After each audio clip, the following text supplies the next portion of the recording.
Сәлем, бүгінгі өтетін тақырыбымыз ауа райы қандай? Мына сөздерді есіңде сақта. Ыстық, суық. Жылы, салқын.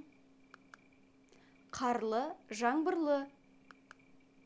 Желді, бұлтты.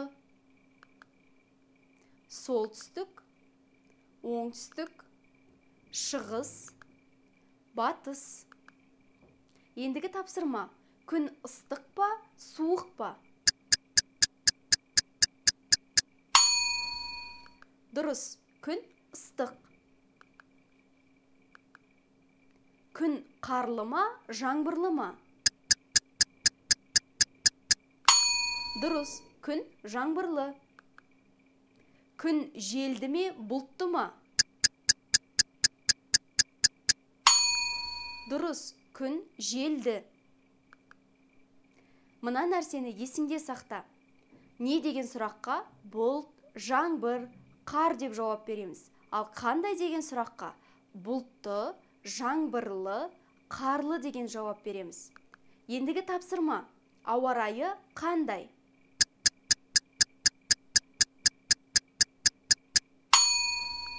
Дұрыс, жаңбырлы. Ауа райы қандай? Дұрыс, бұлтты. Мәтінді мұқият тыңда. Қазақстанның солтүстігі суық, оңтүстігі ыстық, шығыс пен батысы жылы. Астанада -15 градус суық, қар аралас жаңбыр жауады. Алматыда күн бұлтты, -4 градус жылы болады. Семейде күн бұлтты, +1 градус жылы жаңбырлы болады. Ендігі тапсырма. Сөздерді орналастыр.